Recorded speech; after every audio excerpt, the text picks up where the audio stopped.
What's up guys? Now that iOS 11 is finally here, I wanted to make a final summary video. Should you update or should you stay where you're at? What are the features that actually matter? Because yes, I could sit here and list off the hundreds of things that have changed between iOS 10 and iOS 11, but I wanted to talk about the stuff that actually matters that will impact your day-to-day life. So should you update to Apple's flashy new firmware?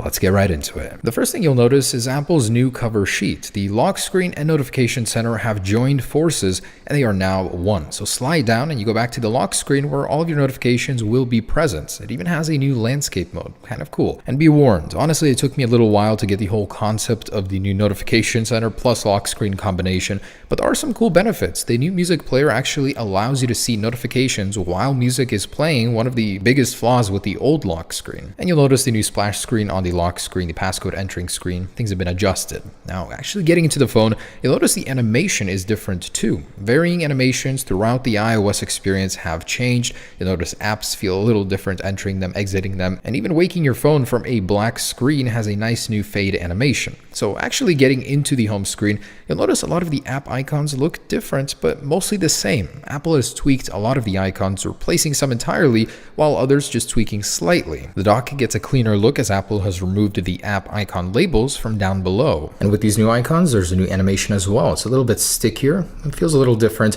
and you can move multiple icons at once, which is a neat little touch. So if that bothered you before, now it's fixed. Now the control center receives a huge overhaul in iOS 11. Everything is on one single page now, and there are a ton of new controls like low power mode from the control center, super convenient.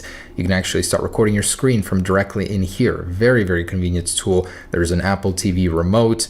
Everything you need is pretty much here. Not only that, there is support for third-party ones as well, so you can actually customize what you want in here and the order that it shows up in. Very convenient. And the cool thing is there are now new platters, so you 3D touch on one of these and they come up in a platter for more accurate controls or more information on what you're doing here. And the cool thing is that works on non-3D touch devices as well. Just hold on those platters and they will pop up. Same thing with iPads. Now, unfortunately, if you were a fan of using the App Switcher 3D touch method from the side of your screen, it no longer works in iOS 11. Apple has removed that, and that's one of the biggest things that's deterred me from updating to iOS 11 at first. And you'll notice that a lot of the apps, the theme inside of the app has changed. You have a very bold title up top, and it's very clean and white, and you're going to see that everywhere in settings. Basically, they took the Apple Music theme and adjusted it to everywhere. I mean, in the iOS for many of the apps. It's alright, I guess. Not a big fan of the empty white spaces, but that's the new theme for apps. And drag and drop exists in many forms in iOS 11. So for example, in some apps, you can drop a picture just like that. In others, you can 3D touch on a word and move it around in the text field, drop it wherever you like. One that many people will appreciate with larger screen sizes is the fact that there is a new one-handed keyboard. Just hold on the symbol key here, and you can activate a one-handed keyboard for either the right or left orientation. And it sticks, so you can continue to use it like that. If you're transferring between devices or you just bought a new iPad and you want to share the setup with that device, you can actually do that, and it's super convenient.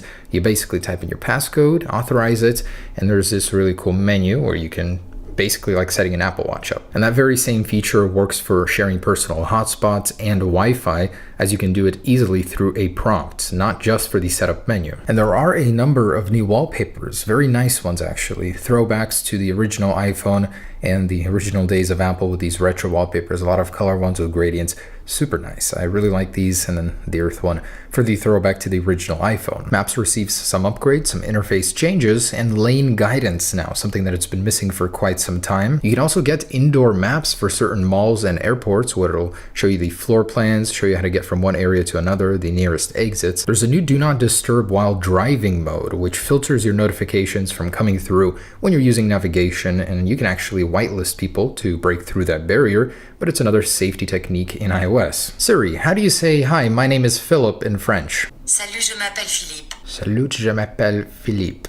Siri can now do translations. She sounds a lot more natural in any of her voices, and in general, she is much more aware contextually of what you're doing. She remembers certain search results. She remembers certain things you do, where you go, and she takes all of those things into consideration when actually providing you with results. And not only here, but you'll see Siri results contextually for the keyboard in many different areas. Siri has become much smarter in iOS 11. And Messages has been updated as well, so you get a slightly tweaked App Store bar here on the bottom, where you can access all of those apps. A new icon here. There are also new effects for iMessage here. For the screen, you can get a nice echo effect or a spotlight. A couple changes there.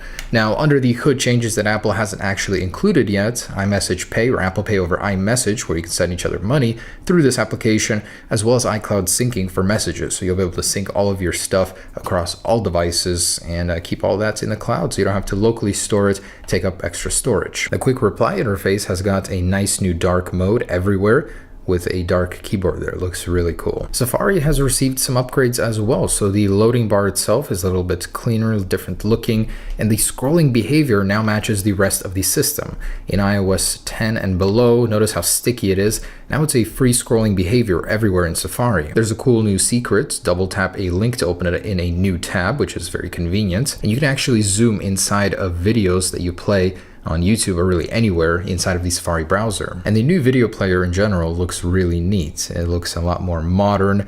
You got your scrubber down here so you don't have to reach all the way up to the top just to move in the video.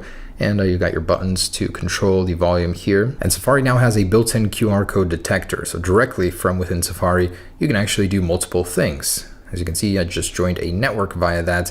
You can actually load a contact or go to a certain web page too. The camera app has a number of updates. So for one, you can actually slide up and enter the filter mode, which is a lot more convenient. You don't have to go all the way to the top to click the button. There's a number of new filters here, a lot of renamed older ones, and you have QR support directly within the app. As you can see, there you go. Now, photos have gotten a lot smarter. So memories can now be played in portrait mode. They recognize a lot more things like pets or even certain weather conditions.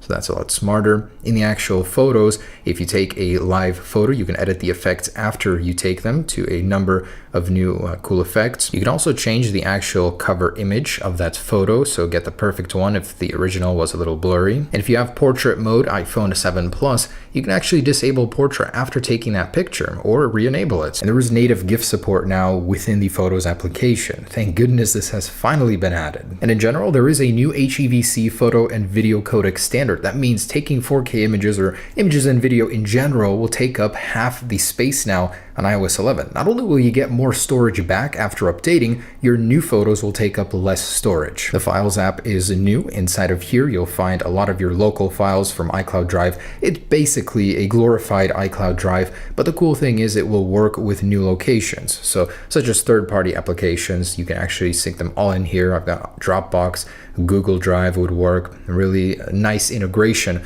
with all of those third-party apps. Inside of the App Store, you will find an entirely new interface, less focused on charts and bringing you more images, kind of more bubbly little App Store here. Also, you can make in-app purchases directly from within the App Store. It doesn't have to be from the app. And a small update Apple did to the rating system. You don't have to go into the App Store anymore just to rate the apps. You can do that within the applications now. The music application has been updated to be more of a social thing where you can share your current playlists with friends, see what they've liked and shared all in one area. And HomeKit has been updated as well. Now you have multi-speaker support in different rooms, play different things in different rooms, very neat. And this all works together with AirPlay 2, which makes that multi-speaker support possible. Inside of accessibility, you'll find a hidden dark mode called Smart Invert, where it'll basically reverse all of the colors on your device, giving that white look in iOS a dark makeover, but saving the content of certain areas. So as you can see, album art is preserved in its original form, but you still get that dark interface. Unfortunately, it doesn't work for third-party apps,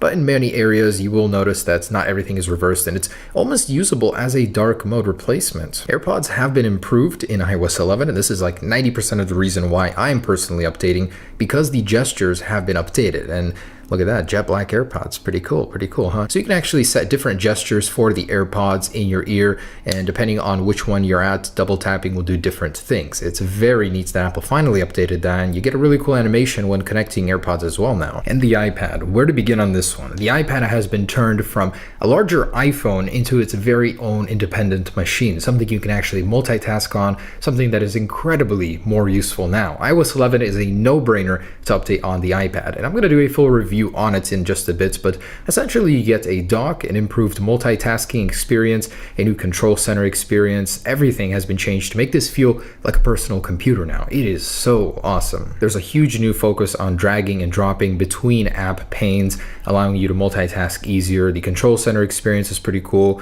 You get the new platters, it's all accessible, and using it without a home button now has become so much easier, removing that reliance on it. I wouldn't be surprised if future iPads didn't even come with a home button because of it. And one of my favorite things about the iPad is the new QuickType keyboard, where you can swipe down on the keys and get to the symbol behind that key very simply and easily. So there it is, guys, iOS 11. Should you update? Honestly, there are so many compelling reasons to update and not very many not to. I haven't noticed a slowdown. As far as performance goes, on the iPhone 5S, that's the only device I can notice a difference on. Things hang just a little bit longer than they used to on iOS 10. On all other devices, I haven't noticed a difference. Aside from the slight bugginess, it's going to be a little buggy for a while, so I wouldn't even blame you if you waited until iOS 11.1 to update, till everything has been ironed out. In fact, I would even recommend that, but it is a worthy upgrade for sure in every way over iOS 10. It's a nice little surprise from Apple today. Definitely makes your older device feel brand new. A little breath of fresh air for all older devices. And my verdict is yes, absolutely update, guys. You will love the experience.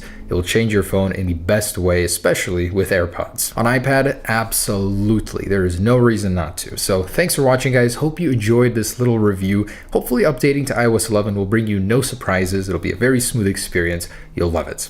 All right, guys, enjoy iOS 11 when you do decide to update. Peace.